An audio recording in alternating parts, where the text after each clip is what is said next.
Today is Sunday.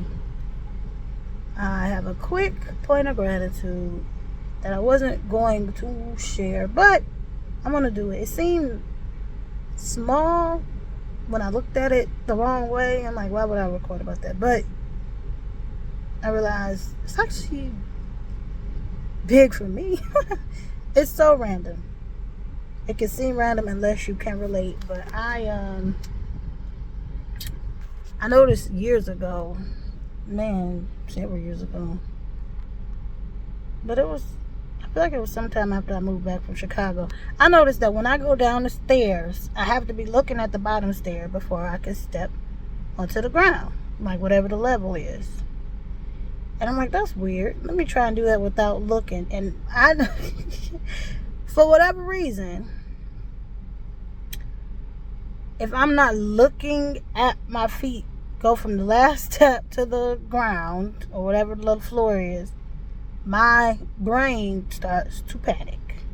And I thought to myself, that is crazy. And I'm like, that can't be, that's so random. And no matter how many, because again, I am the type of person, I check in with myself on things constantly, on certain things anyway. Certain stuff I'll be oblivious to. But I was just through the years trying not to look at the bottom step, trying not to look at the ground. And I'm like, man, this is really weird. And even if I didn't look, I would have to go really, really slow. And I'm like, that's so silly. So I would challenge myself here and there to just trot down the stairs at a normal pace and not look. And I cannot think of a single time through the years that I've tried to do this, and my brain hasn't been saying, you need to look or slow down. It's like breaks in my brain. It was the weirdest thing to me. I'm like, that's just, I don't understand that. I don't get that. Even if I counted the stairs. And then I noticed a few days ago, maybe a week ago, I don't even remember, which I should. I was coming down the stairs. Actually, I was going up and down the stairs just to get my blood pumping.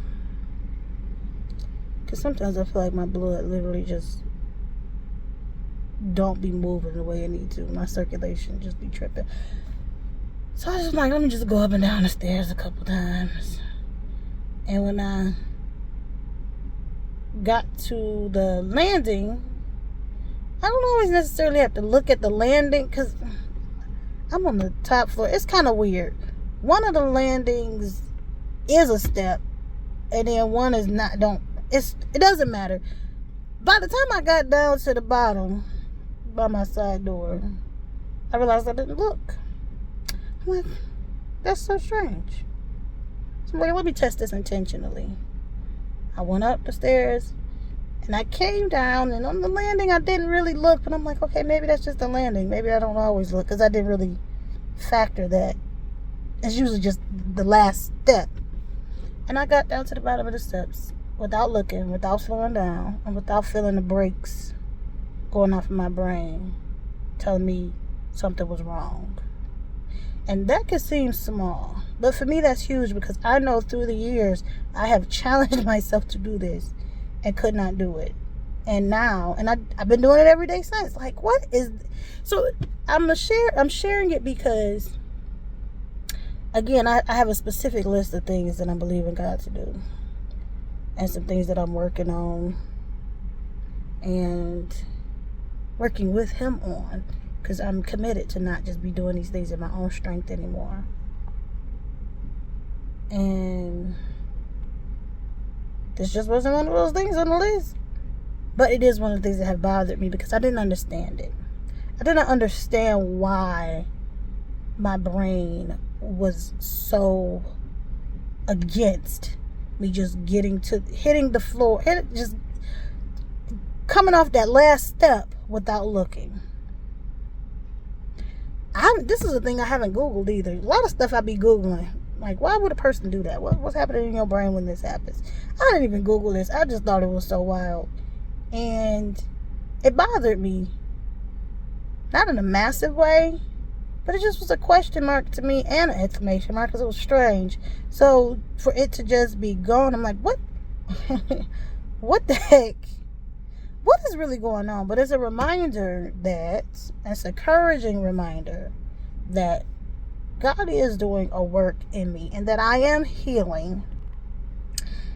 Again, even if it's just in the most random, unexpected ways, I am walking into my healing. And so I wanted to share. I'm very thankful for it because it's something. It's something. I think through the years I've realized that the way that I think is not normal. What is normal? Normal is a myth. But I've always known that I do not. See, everybody has a unique perspective. So to say that I have a unique perspective is not descriptive enough. I know that my brain is just overactive. There we go. I have known since I was a child that my brain is overactive in some very interesting ways that everybody cannot relate to. I don't think I have ADHD. I'm going to get tested for it though. But whatever it is different. It is active. It is attentive, very observant, and hypervigilant in a lot of ways that I haven't noticed. I have not noticed or did not track or understand how hypervigilant my brain has been for most of my life. A lot of it, I think, could be circumstantial. Just growing up where I grew up, different things like that, a lot going on. You gotta pay attention. Detroit is an interesting place. You learn to keep your head on a swivel. And in those ways, I think I have noticed, but I didn't notice how deep that can run across the board on things that just don't even matter, like making sure you don't fall down the stairs when you at the bottom. Because where was all that vigilance coming down the stairs? I could trot down some stairs real quick. But now all of a sudden when I'm at the bottom, my brain's like, slow down. Let's make sure you get this last step safely. That is a waste of mental energy. And that was one of the reasons it bothered me. So I am grateful to know that I don't have to waste my mental capacity like that. And I'm looking at other ways like, all right, Lord, well, help me to just chill out across the board.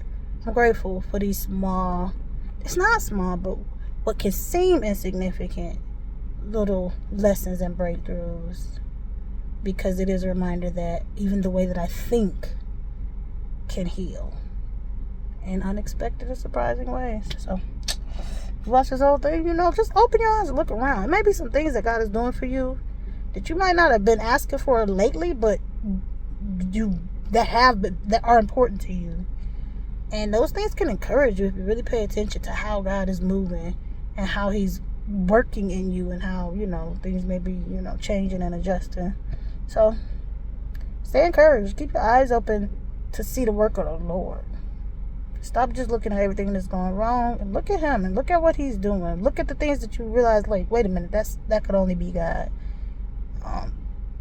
And just be thankful. And if you don't know him, get to know him. Because there's no relationship that could compare to a relationship with the Most High God through Christ. There is none. And again, I don't even share 5%. I probably don't even share 1% of how much he really be showing me and teaching me. I'm grateful. So I do try to get specific with the gratitude points, but the relation is, I would not trade him for anything. What is there that I could even trade him for? I pray you get to know him. I pray you understand that only through him does any of this even work. Stop looking for people to do it for you. You can't do it for yourself. Nobody else can do it for you.